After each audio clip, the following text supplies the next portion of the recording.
My mother used to say, the cruelest people don't break you when you're strong. They wait until you have nothing left. The night he laughed at me, I had nothing left. And 3 years later, I took everything from him without raising my voice once. It was raining that night, not the romantic kind, the kind that soaks through cardboard skin dignity. I remember hugging my knees under that broken streetlight, trying to keep my last dry corner of blanket intact. And then I heard laughter. Not just any laughter. Confident. Loud. The kind that belongs to someone who has never feared losing anything. I didn't look up at first. I already knew what kind of man it would be. But then, a flash hit my eyes. A phone camera. Yo, look at this, he said, voice dripping with amusement. Luxury apartment, and this is the view outside. More laughter. I slowly lifted my head, and there he was. Ion. Standing under the awning of his glass-covered entrance, perfectly dry, perfectly dressed, like the world had been designed for him. And next to him, his friends, watching me like I wasn't a person, just content. Hey, he called out, mocking soft. You alive down there or just part of the sidewalk now? They laughed harder. I didn't answer. Not because I couldn't, but because I understood something very early in life. Some people don't want a response. They want a reaction. And I wasn't going to give him one. That irritated him. I saw it. So he stepped closer. Still undercover. Still safe. Come on, he crouched slightly, angling the camera. Say something, inspire people. From CEO to street queen, something like that. CEO. That word twisted something inside me. Because once I had been something close to that. Not anymore. I shifted slightly, pulling my soaked blanket tighter. Still silent. His smile faded just a little. You think ignoring me makes you better? He said. And here I thought people like you would beg. People like you. There it was. The category. The label. The permission he gave himself to be cruel. One of his friends leaned in. Ask her where her house is. Ion smirked. Yeah, he tilted his head, eyes locking onto mine. Where do you live? Pause. Then he laughed at his own question. And this time, I smiled. Just a little. Not because it was funny, but because I had just made a decision. That night, on that wet pavement, with nothing but a broken bag and a soaked blanket, I made a promise. Not out loud. Not dramatic. Just quiet. Sharp. Precise. I would never forget his face. And one day, I would watch that same face lose everything he believed made him untouchable. Not by force, but by design. He eventually got bored. Of course he did. Cruelty without reaction is boring. They left, laughing, uploading, moving on. But I didn't move on. I studied. Every night after that, I stopped being a victim and started becoming something else. Invisible. I found work no one wanted. Data cleaning, late-night entry, anonymous contract tasks. I listened more than I spoke, watched more than I acted. People reveal everything when they think you're beneath them, and I used that. I learned systems, investments, structures. I stopped thinking about survival and started thinking about leverage. 3 months later, I wasn't on the street anymore. 6 months, I had my first real account. 1 year, I wasn't just working, I was positioning. And then came the moment most people would miss. A quiet piece of information buried inside a conversation that wasn't meant for me. Ion's company. Struggling. Not publicly. Of course not. But internally, bleeding. Bad expansions. Overconfidence. And one very interesting dependency. Debt. That was the first crack. And I didn't rush. Because rushing is what desperate people do. I wasn't desperate anymore. I was patient. Year 2, I started acquiring small positions. Nothing noticeable. Nothing loud. Just pieces. Year 3, I wasn't watching his life anymore. I was inside it. And he still didn't know. That was the beautiful part. Because while he was still posting videos, still laughing, still living like consequences were optional, I was becoming the consequence. Then one morning, I got the call. Congratulations, the final transfer is complete. I didn't celebrate. I just sat there, quiet. Because revenge isn't loud. It's precise. A week later, I stood outside the same building. The same glass. The same entrance. Except this time, I wasn't wet. And I wasn't invisible. The guard looked at me differently, respectfully. Because power changes posture. Not just yours, everyone's around you. I walked inside. No hesitation. No pause. Straight to the elevator. Top floor. Boardroom.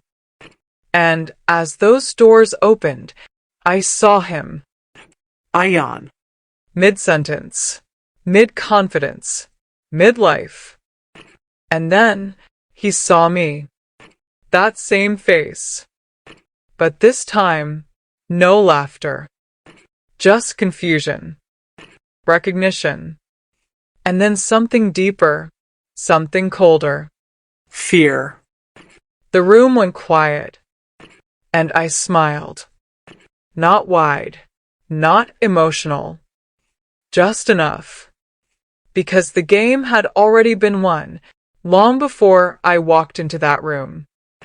I placed the folder on the table. Gently. Good morning, I said. Calm. Measured. Let's begin. And that's when he realized the homeless girl he filmed for entertainment now owned the table he was sitting at. But what he didn't realize yet was that this was only the beginning. Because I hadn't just come for his job. I had already taken something far more personal. And he was about to find out. The silence in that boardroom felt heavier than the rain that night. No one moved. No one spoke. Because power doesn't announce itself loudly. It shifts the air. Ion didn't sit down. He didn't smile. He just stared at me, like his mind was trying to rearrange reality into something that made sense. It didn't. Meeting's over? One of the directors finally muttered, unsure. I didn't look at him. No, I said softly. We're just getting started. I opened the folder. Slowly. Deliberately. Every movement calculated. Because control is often just the illusion of certainty. I believe you've all reviewed the updated ownership structure. I continued, sliding documents across the table. They hadn't. Not fully. People like them skim. They assume. They trust what feels familiar. That was their first mistake. One of the older board members adjusted his glasses. flipping pages, frowning. Wait, he said. This majority stake. He looked up at me. Is yours. I met his gaze. Calm. Unshaken. Yes. The word didn't need emphasis. Because truth, when delivered without emotion, sounds undeniable. Ion finally moved. Just one step forward. Who are you? He asked. Low. Controlled. Interesting. Not how, not why, who. Because to him, identity mattered more than process. I tilted my head slightly. You already know, I said. A flicker. Recognition battling denial. No, he shook his head faintly. That's not possible. I smiled. Small. Measured. That's what you said 3 years ago, I replied. A few heads turned. Confusion spreading. Good. Confusion is fertile ground. You see, I continued, finally taking a seat at the head of the table. His seat. I didn't disappear. I folded my hands. Relaxed. I adapted. Silence again. Because they could feel it now. This wasn't luck. This wasn't coincidence. This was design. Ion's jaw tightened. You think buying shares makes you powerful? He said. Careful. Trying to regain ground. No, I replied. It makes me patient. A pause. Then I leaned forward slightly. What makes me powerful? I slid one final document toward him. Is timing. He didn't touch it at first. He just looked at me, like he was trying to decide if acknowledging it would make it real. Then slowly, he picked it up, and for the first time, his composure cracked. Just a little. Because it wasn't just a termination notice. It was a chain reaction. Breach of fiduciary duty. Financial misrepresentation. Risk exposure. Everything neatly documented. Everything legally airtight. Everything timed perfectly. He exhaled softly. Planned this. I didn't answer. Because silence confirms more than words ever could. One of the directors leaned in. Is this legitimate? I turned to him. Check the signatures, I said calmly. Or better yet, I glanced at Ion. Ask him. All eyes shifted. Pressure. Sudden. Unavoidable. And Ion knew it. Because if he denied it, he'd be lying to people who now had reason to doubt him. And if he confirmed it, he'd be confirming his own fall. That's the thing about real traps. You don't force people into them. You let them walk in and close the door themselves. Ion slowly lowered the paper. It's valid, he said, flat. And just like that, it was over. Not dramatically, not explosively, just quietly. The way empires actually fall. No one clapped. No one gasped. They just adjusted. Because loyalty follows power, not history. I think we should proceed with the transition, one of them said carefully. Of course you should. I stood up. Thank you, I said politely. And then I looked at Ion. Directly. Please clear your office by the end of the day. No anger. No edge. Just instruction. Because humiliation, delivered calmly, cuts deeper. For a second, I thought he might argue. But he didn't.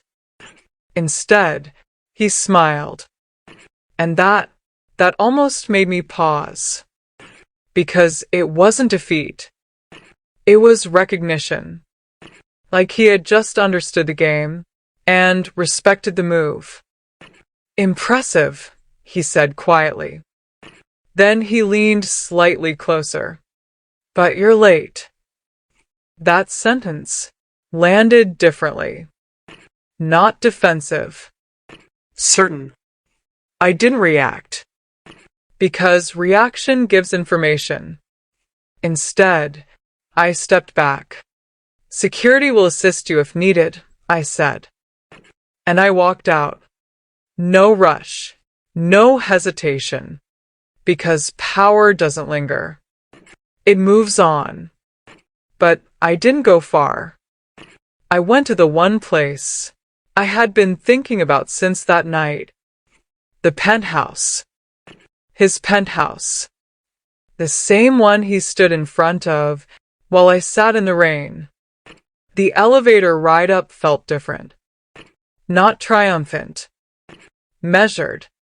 Because revenge isn't about emotion. It's about closure. The doors opened. And there it was. Glass walls. City view. Luxury everywhere. Everything he thought made him untouchable. I walked inside slowly, taking it in, not with envy, but with understanding. This was never the source of his power. It was just the illusion. A soft sound behind me. I didn't turn immediately, because I already knew. Enjoying the view? Ion's voice came. Calm. Almost amused. I turned then. He was standing in the doorway. No tie. Jacket slightly loose. But still composed. Still dangerous. You shouldn't be here, I said. He stepped inside anyway, closing the door behind him. I built this place, he replied. I tilted my head slightly. And I own it now. A pause. Then he smiled again. That same smile. You think this is about the company? He asked softly. I didn't answer. Because I already knew this conversation wasn't about ownership. It was about something else. Something deeper. You spent 3 years planning this, he continued, walking slowly across the room. Studying me, watching, waiting. He stopped a few steps away. But you made one mistake. There it was. The shift. I stayed still. Silent. Because the most powerful position is the one that listens. You assumed I didn't see you coming. The air changed. Subtle, but real. And that's where you're wrong. For the first time, I felt it. Not fear, but something close. Because his eyes weren't surprised anymore. They were prepared. And then he said something that cracked the perfect control I had built for 3 years. I've been waiting for you too. Silence. Heavy. Dangerous. Because that meant one thing. This wasn't just my plan. It was his. And suddenly, the penthouse didn't feel like a victory. It felt like a stage. And I wasn't the only one holding the script. The room was still, but something had shifted. Not outside, inside. Because when a man like Ion says, I've been waiting for you too, you don't dismiss it. You dissect it. I didn't move, didn't blink. I just watched him. Because people reveal more in the seconds after they think they've surprised you. And he was watching me right back. Measuring. Adjusting. Good. That meant he still needed information. and I wasn't going to give him any. You're quiet, he said, almost amused. I expected more. I walked past him, Slow. unhurried, letting my shoulder almost brush his, but not quite. Expectations are dangerous, I said softly. I placed my bag on the glass table and turned to face him again, especially when they're based on old versions of people. A flicker in his eyes. There. Not fear. Recognition. Because he realized something in that moment. I wasn't reacting to him anymore. I was observing him. And that changes the balance. You've done well, he said. Not sarcastic. Measured. From the street to this. He gestured around the penthouse. That kind of climb doesn't happen without help. I smiled faintly. There it is. He tilted his head slightly. The question you actually wanted to ask. He didn't deny it. Of course he didn't. Who backed you, he said. Direct now. Because if he could find the source, he could find the weakness. I walked toward the window, looked out over the city. The same city that once ignored me, stepped over me, laughed at me. And now, it looked small. Does it matter? I asked quietly. It does, he replied. Of course it does. Because control, to him, was never about people. It was about networks, influence, leverage. I turned back slowly. No one backed me, I said. Truth. Just not the full version. Because the truth is most effective when it's incomplete. He studied my face. Searching. But I gave him nothing. Just stillness. And stillness is uncomfortable for people who rely on dominance. He exhaled. Soft. Then you're smarter than I thought. A compliment. Or a probe. Maybe both. I didn't respond. Because validation is another form of control. And I wasn't here to be validated. I underestimated you, he continued. That part was real. I could hear it. But then he added something else.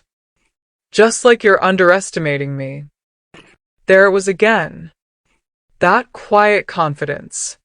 Not defensive. Certain. I stepped closer. Then explain something to me, I said calmly. If you knew I was coming, pause. Why let me take everything? A beat. Ion smiled. Slow. Deliberate. Because I needed you too. The words didn't hit immediately. They settled. Like something heavy sinking through water. What? I asked, not confused. Clarifying. He walked past me now, taking my position near the window. Mirroring. Interesting. 3 years ago, he said, looking out over the city, I made a mistake. I said nothing. Let him build. I trusted the wrong people. A pause. They hid losses, manipulated reports, buried risks. His reflection in the glass looked different. Less arrogant. More calculated. I fixed it, he continued. Slowly, quietly. Of course you did. Men like him don't collapse. They restructure. But fixing something rotten from the inside, he turned slightly toward me, is inefficient. There it was. The angle. So, he said softly, I needed an external force. Silence. And then his eyes locked onto mine. You appeared. No. Not appeared. Selected. I felt it now. The pattern. The timing. The opportunities that came too clean, too precise, Too perfectly aligned. You, I said slowly, guided it. Not a question. A realization. He didn't answer. He didn't need to, because his smile said enough. And suddenly, every step I thought I had controlled, every move I thought was mine, looked different. Not fake, but influenced. Why? I asked. Not emotional. Strategic. Because motive is everything. He stepped closer again. Because you are the only one who had nothing to lose. A pause. And everything to prove. That landed. Not as an insult. As a calculation. You think that makes me predictable? I said. No, he replied. It makes you unstoppable. Another compliment. But this one wasn't manipulation. It was assessment.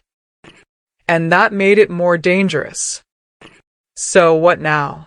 I asked. Because this was no longer about revenge. This was something else. Something bigger.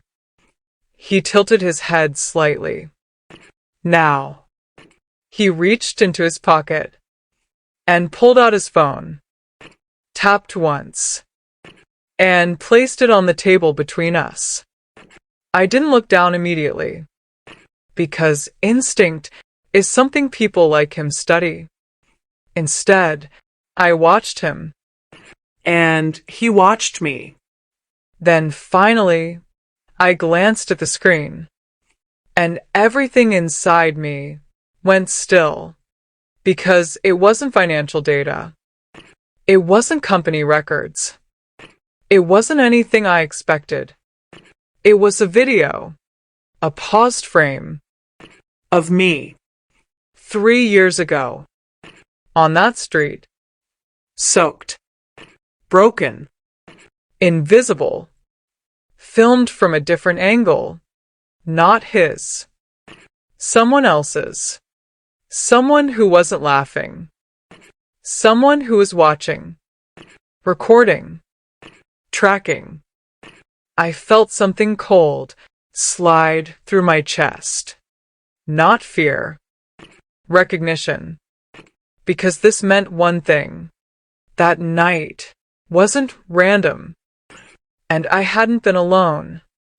I looked up slowly, and for the first time, my silence wasn't control. It was calculation catching up.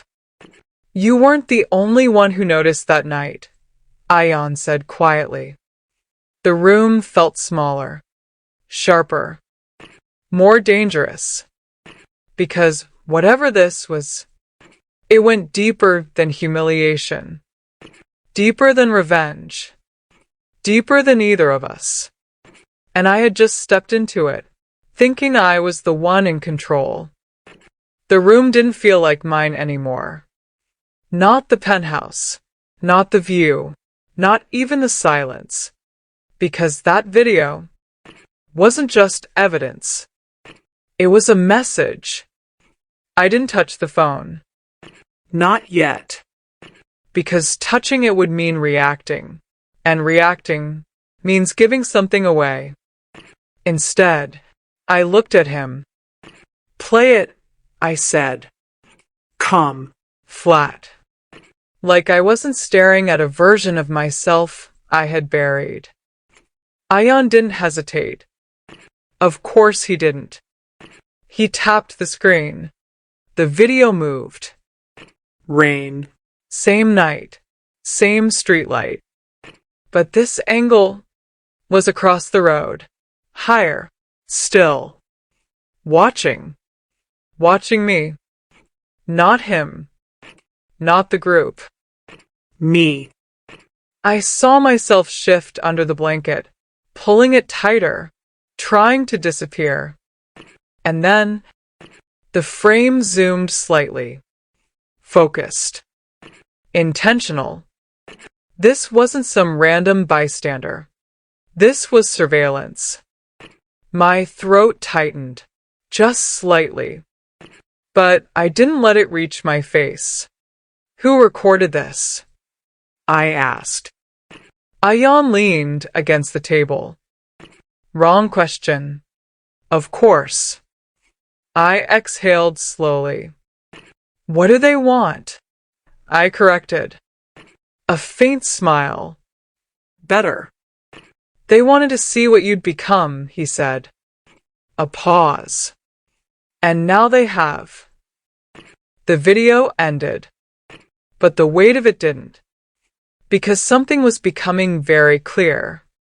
This wasn't just about me rebuilding. Someone had been watching. From the very beginning. Tracking. Evaluating. Waiting. Why show me this now? I asked. Because timing is never accidental. Ayan straightened. Because you think you won, he said simply. I didn't respond. Not because I agreed, but because I needed him to continue. And you did, he added. That almost sounded sincere. You took the company, the assets, the position.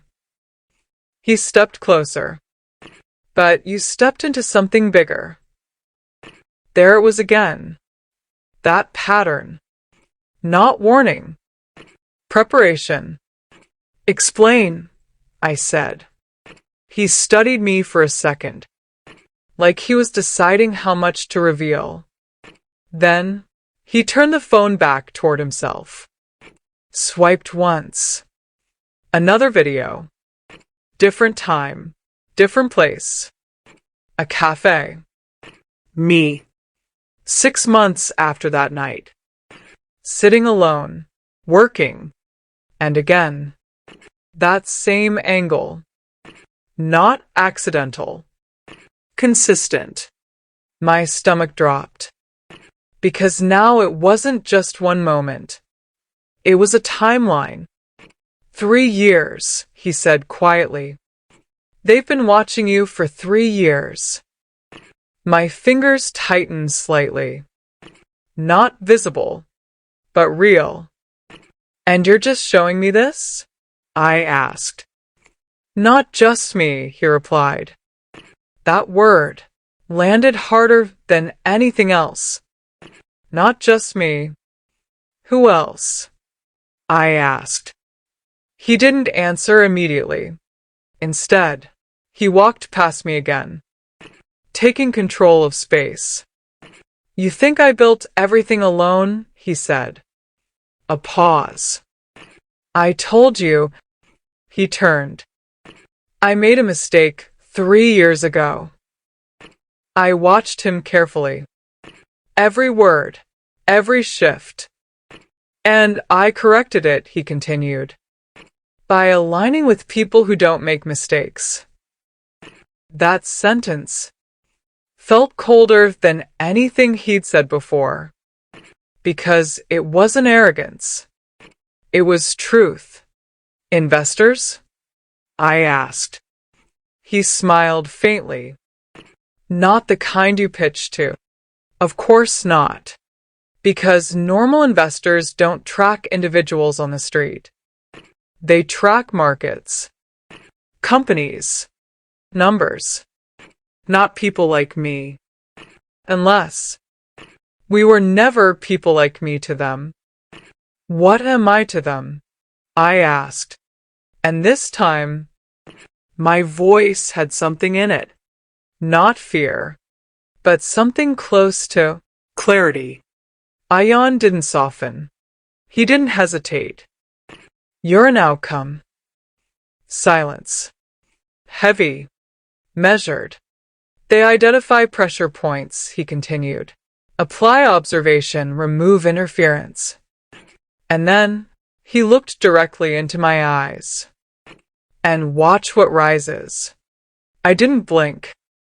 But inside, everything aligned. The job that came at the right time, the opportunity that seemed random, the connections that opened too easily. None of it was luck. It was allowance. Carefully controlled. So, I was an experiment, I said. No, he corrected. A selection. That word felt worse. Because experiments can fail. Selections are expected to succeed. And you? I asked. Same, he said simply. That made me pause. Just for a second. Because if he was telling the truth, then this wasn't me versus him. This was something else entirely. Two outcomes. Placed on a path. Colliding. Why us? I asked. Ion's expression shifted slightly. Not uncertainty. Memory. Because we respond to pressure differently, he said. A pause. Most people break. Another step closer. We don't. The room felt tighter now. Not physically. Psychologically. Because this wasn't a victory anymore. It was a reveal. And I had just realized something dangerous. Everything I thought I built might have been watched, approved, or even guided. And that meant one thing. I wasn't at the top. Not even close. So, what happens now?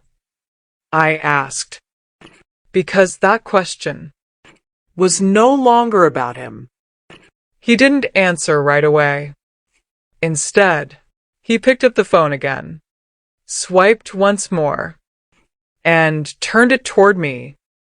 This time, it wasn't a video. It was a message. Simple. Clean. One line. Phase 2 initiated. My chest went still. Not racing. Not panicking. Just focused. Because that meant everything up until now was only phase 1. And before I could ask anything else, the lights in the penthouse flickered. Just once. Subtle. But enough. And then my phone buzzed. Not his. Mine. I slowly reached into my bag, pulled it out, unlocked it, and for the first time in 3 years, I felt something I hadn't allowed myself to feel. Uncertainty. Because the message on my screen wasn't from a number. It wasn't from a contact. It didn't even have a name. Just a symbol. And beneath it, 5 words. You've been exceptional so far. A pause. And then, now prove you're irreplaceable. I looked up. Ion was already watching me. Not surprised. Not confused. Just waiting. Like he had already received his version of that message. And that's when it hit me. This wasn't a warning. This wasn't a threat. This was a test. And suddenly, the revenge I had spent 3 years executing felt like an entrance exam. The message stayed on my screen like it had weight. You've been exceptional so far. Not praise. Assessment. Now prove you're irreplaceable. That wasn't motivation. It was a condition. I locked my phone. Slowly. Because whatever this was, it didn't deserve urgency. Urgency is how they control you.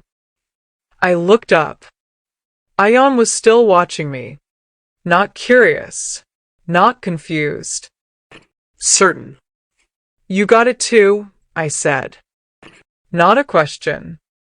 He gave the smallest nod. Different wording, he replied. Of course. Tailored pressure. Personalized triggers. That's how you test people properly. Silence stretched between us. But it wasn't empty. It was calculation. Because now, we weren't enemies in a closed game. We were pieces in something larger. And pieces that realize they're being moved either break or become dangerous. I walked past him again. Deliberate, measured. And this time, I sat down. Not at the edge. At the center. Because position, even in silence, matters. They've been guiding outcomes, I said. Ion didn't interrupt. Good. They gave us pressure, opportunity, space. I leaned back slightly. And now they want escalation. Ion's lips curved faintly. You're catching up. I ignored that. Because ego is another trap. What do they get? I asked. Control, he replied. Too fast. Too certain. Which meant that wasn't the full answer. Not enough, I said quietly. A flicker in his expression. There. They already have control, I continued. They don't need to test for it. Silence. They're selecting something else. I watched him closely, because this part he hadn't said out loud yet. Influence, I finished. Ion didn't smile this time. He just nodded once. Scalable influence, he said. There it was. Not money, not power in the obvious sense, but people who could shape outcomes quietly, predictably, dangerously. And now they want to see which one of us can operate under pressure, I added. Without breaking. Ion stepped closer. Or without becoming a liability. That word mattered. Liability. Which meant failure wasn't just losing. It was removal. I didn't react. Because fear is visible. And visibility is weakness. Instead, I reached for the phone on the table. His phone. He didn't stop me. Interesting. I replayed the first video. That night. The rain. Me. But this time, I wasn't watching myself. I was watching the edges. The background. The parts people ignore. And then, I saw it. A reflection. Faint. In the glass behind me. A shape. A person. Still. Watching. Not moving. Not reacting. Just observing. I paused the video. Zoomed slightly. Blurry. But consistent. Same height. Same posture. Across multiple clips. They don't interfere directly, I said. They observe patterns. Ion didn't answer. Because he already knew. They want to see what we do when we think we're in control, I added. And that was the real test. Because control is easiest to fake when no one is watching. But impossible to fake when someone is studying every decision. I placed the phone back down. So we give them something to watch, I said. Ion's eyebrow lifted slightly. Curious. Good. That meant he didn't expect this. But not what they expect, I continued. Silence. Because unpredictability breaks systems. You want to go against them? He asked. Careful now. Testing me. I stood up slowly.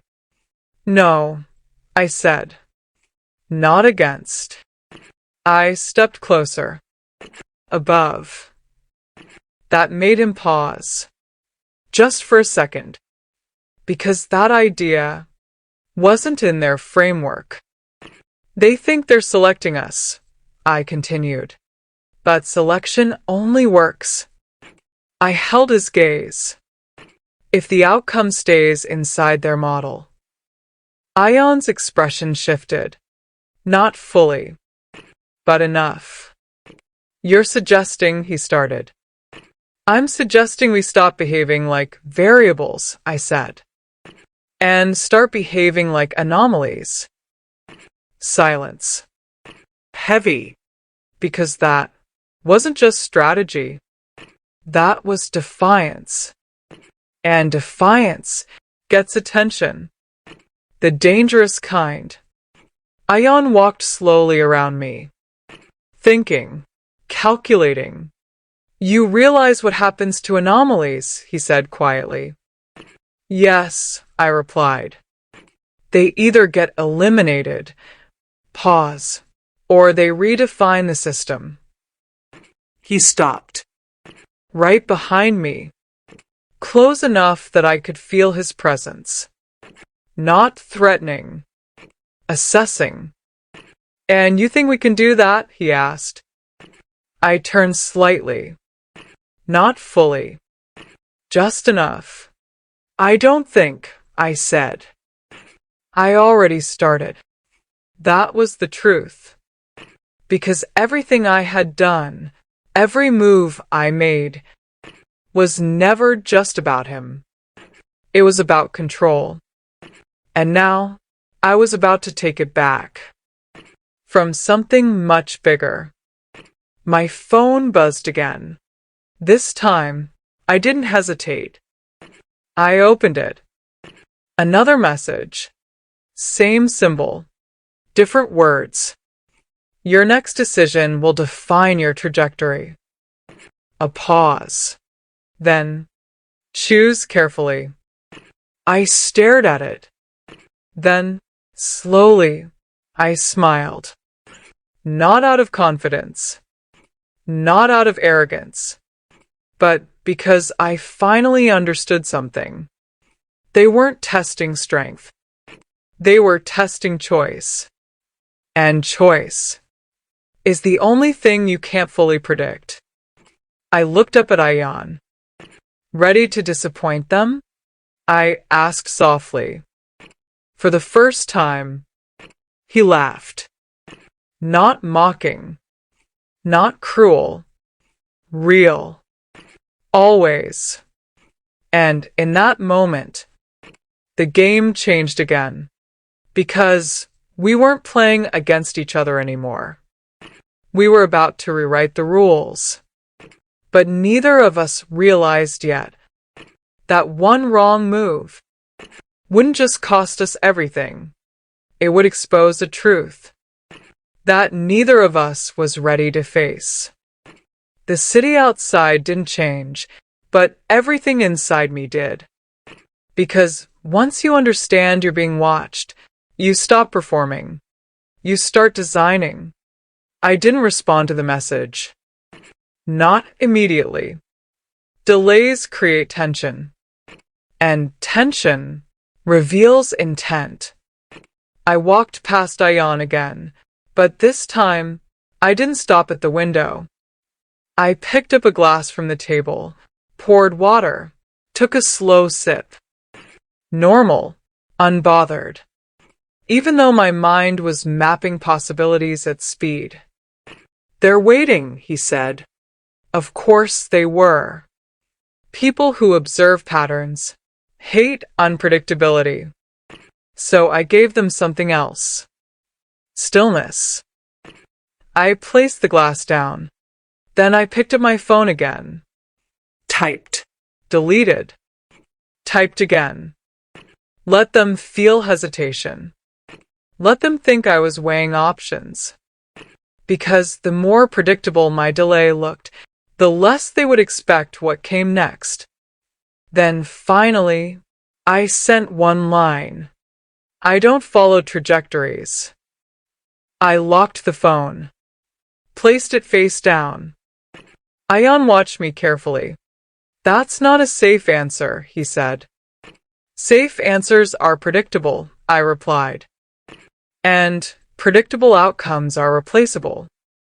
A small pause. He nodded. You're escalating. No. I was shifting the frame. There's a difference. Because escalation reacts to pressure. Frames shift. Controls it. My phone buzzed again. Faster this time. Good. That meant I hit something. I picked it up. Another message. You misunderstand your position. Of course I do. That's what they want. I smiled slightly. And this time, I didn't delay. I replied instantly. Then correct me. I send it. No hesitation. Because confidence forces response. Silence followed. Longer this time. Not seconds. Minutes. And in those minutes, I did nothing. No pacing. No thinking out loud. Just stillness. Because people who panic fill silence. And I wasn't going to give them that. Ion leaned against the table. You're pushing them, he said. I'm pulling them, I corrected. Into visibility. That made him pause. Because that was the real move. You don't fight something hidden. You force it to reveal itself. My phone buzzed again. I looked down. Different this time. Not a message. An address. Coordinates. And beneath it, 3 words. Come alone. Now. I showed the screen to Ion. He didn't react. Not visibly. But I saw it. That microsecond shift. Recognition. You've been there, I said. Not a guess. A conclusion. He nodded once. Yes. Phase 2. I asked. He hesitated. Just slightly. Then, yes. That hesitation mattered. Because it meant one thing. He didn't come back the same. Then I'll go, I said. He pushed off the table immediately. That's not how this works, he replied. Then explain how it does, I said calmly. Silence. Because he couldn't. Or wouldn't. Either way, it gave me control. I go, I continued. I observe. I step closer. And I decide what they don't see. Ion studied me. Long. Hard. You're walking into their space, he said. I've been in their space for 3 years, I replied. They just didn't tell me. That landed. Because it was true. This wasn't new. This was exposure. And exposure Can be used. He exhaled slowly. Then we changed the approach, he said. We. Interesting. Because alliances formed under pressure are either powerful or temporary. Sometimes both. No, I said. He frowned slightly. Not we, I clarified. Me. A pause. You go together, they control the dynamic, I added. You go alone. I held his gaze. You become the variable. Silence. Heavy. Because that was the truth. And truth doesn't need agreement. It just needs recognition. Ion stepped back slightly, thinking, calculating. Then, finally, he nodded. Then don't play their game, he said quietly. I don't play games, I replied. I end them. That almost made him smile again. Almost. I picked up my bag, walked toward the door. No rush, no hesitation, because whatever waited at those coordinates wasn't random. It was curated, and I was walking into it, fully aware. Just before I reached the door, his voice stopped me. One more thing. I paused, but I didn't turn. Whatever they show you, he said, it's not the whole truth. Of course it isn't. It never is. That's fine, I replied. Neither am I. And then I walked out. The elevator ride down felt different. Not tense. Not heavy. Clear. Because for the first time, I wasn't reacting to what happened to me. I was choosing what happens next. The car was already waiting outside. Of course it was. Black. Clean. Driver silent. No questions. I got in. The door closed behind me, and the city started moving. Or maybe I did. The drive was long, far from the polished streets, far from the version of the city people show. We stopped in front of a building that didn't belong in any of my previous maps. No signs, no lights, just structure. Purposeful. The door opened. Inside, the driver said. First words. I stepped out, looked at the building, and for a second, something old stirred. Not fear. Memory. Because this place felt like the night everything started. Cold. Unseen. Perfect. I walked in. The door closed behind me, and just like that, the outside world disappeared. A long corridor. Dim lighting. No sound except my steps. Until a voice. Not loud. Not close. But clear. 3 years ago. I stopped. You were on a street? The voice echoed slightly. Watching. Tonight. A pause. You're here. I didn't turn. Didn't search for the source. Because this wasn't about where they were. It was about what they wanted. What do you want? I asked. Silence. Then, to see what you choose. A pause. Longer this time. When there is no one left to blame. That sentence hit deeper than anything else. Because it stripped everything away. No past. No excuses. No revenge. Just choice. The lights shifted slightly. And ahead of me, 3 doors appeared.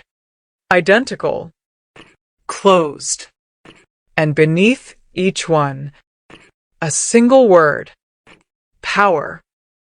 Control. Freedom. I stared at them. Not rushing. Not reacting. Because this was the real test. And I could already feel it. No matter which door I chose, something irreversible would happen. And for the first time, I wasn't thinking about winning. I was thinking about what I was willing to become. The words on the floor didn't move, but they felt alive. Power. Control. Freedom. 3 doors. 3 outcomes. Or, at least, that's what they wanted me to believe. I didn't step forward. Not yet. Because choices like this are never about what's in front of you. They're about what's hidden behind the framing. I closed my eyes for a second. Not to think. To remember. The rain. The laughter. The camera. The version of me that had nothing, but still chose silence instead of begging. That girl didn't survive because she was lucky. She survived because she understood something early. Control isn't given. Power isn't stable. And freedom is usually an illusion people sell to themselves when they're too tired to fight. I opened my eyes. Stillness returned. They're watching how long you hesitate. The voice echoed softly. Of course they are. Time pressure. A classic mistake. Because hesitation only matters if the options are real. And these weren't. I stepped forward. Not toward a door. Toward the space between them. The silence changed. Subtle, but sharp. You must choose, the voice said. I smiled. Small, measured. No, I replied quietly. I don't. A pause. The kind that doesn't come from confusion, but from recalculation. You were given 3 paths, the voice continued. And you were given a script. I cut in. I crouched slightly, running my fingers across the floor beneath the words. Clean. Too clean. Nowhere. No marks. Temporary. Designed. You created a closed system, I said. 3 options. Defined outcomes. Predictable responses. I stood up slowly. And you expected me to reveal myself by choosing one. Silence. Deeper now. Because they weren't hearing defiance. They were hearing disruption. I'm not here to reveal myself, I continued.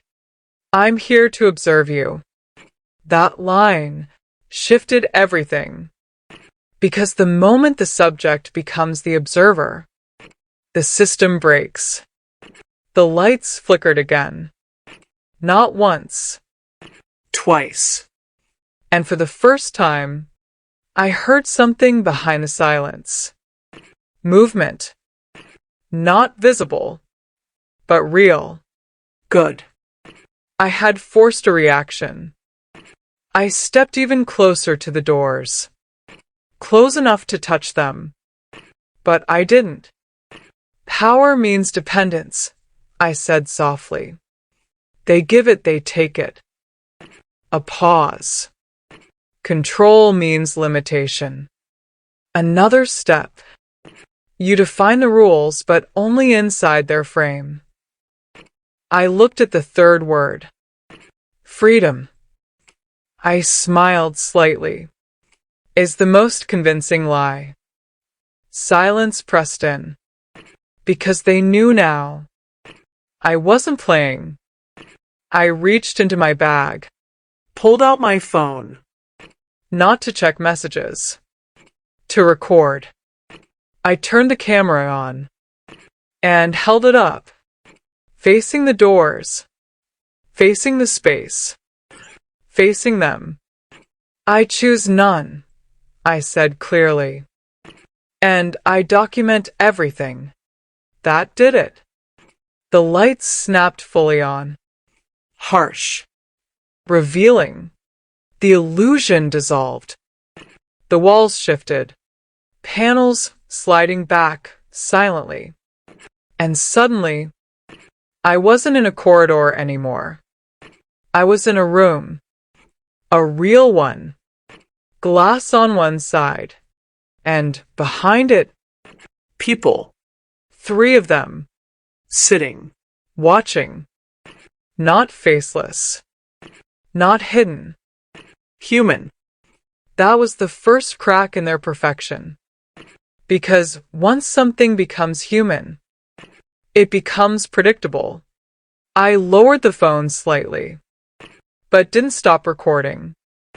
Finally, I said, my voice steady, controlled. One of them stood. Older. Calm. You've exceeded expectations, he said. Of course I did. Because expectations are built on patterns. And I broke every one they gave me. What do you want? I asked. Direct. Because now the illusion was gone. Now it was negotiation. We offer alignment, he replied. A pause. Access. Influence. Reach beyond anything you've built. Of course you do. That's how systems like this grow. They don't force. They invite. And I understood something in that moment. They weren't testing loyalty. They were testing independence. To see if I would trade it. I stepped closer to the glass. Close enough to see their eyes clearly.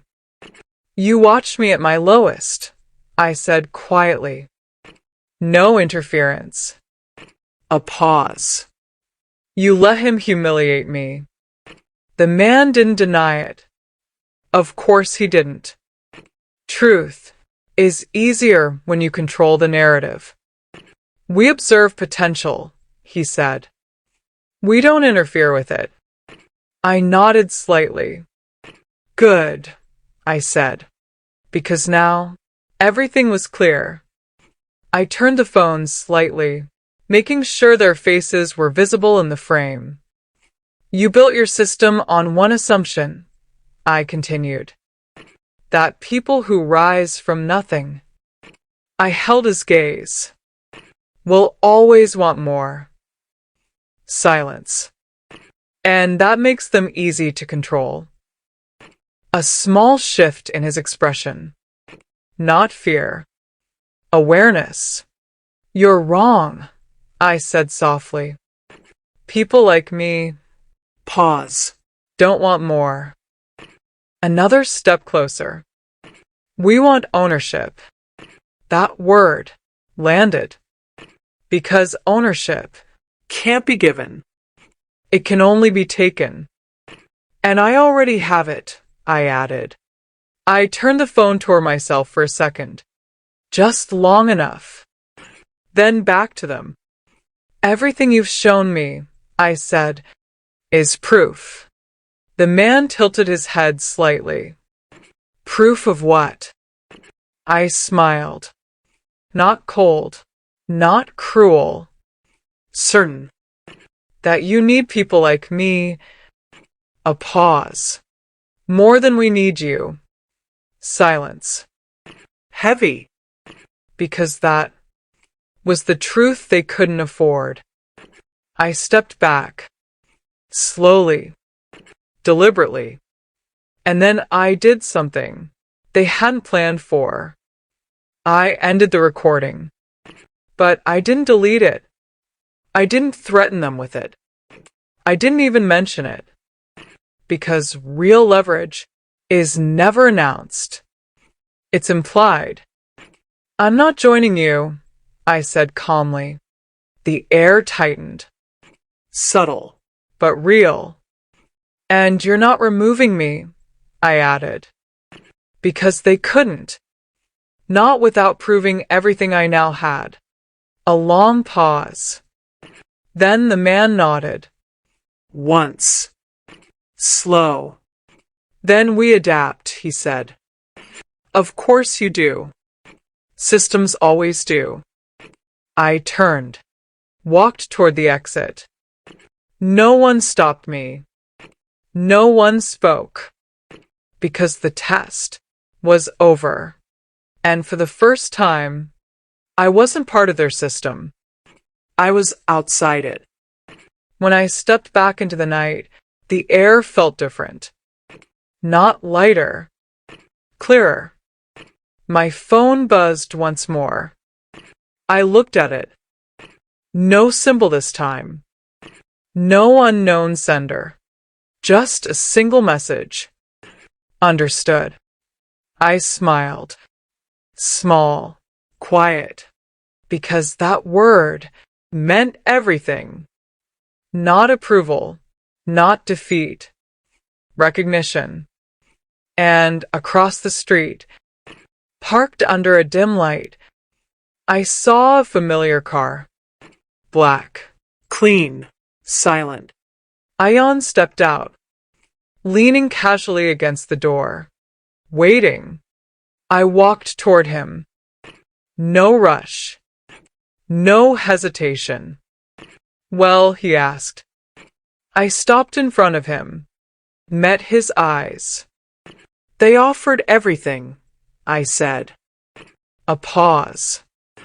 And I smiled slightly. I took something better. He studied me, trying to read what I wasn't saying. And that is, he asked. I stepped past him, opened the passenger door, then paused. Just long enough to never be owned again. I got in. The door closed. And as the car pulled away, I looked out at the city, not as someone who had conquered it, not as someone who escaped it, but as someone who now understood it. Because power isn't loud, control isn't visible, and freedom isn't something you're given. It's something you take, quietly, strategically, and never let go.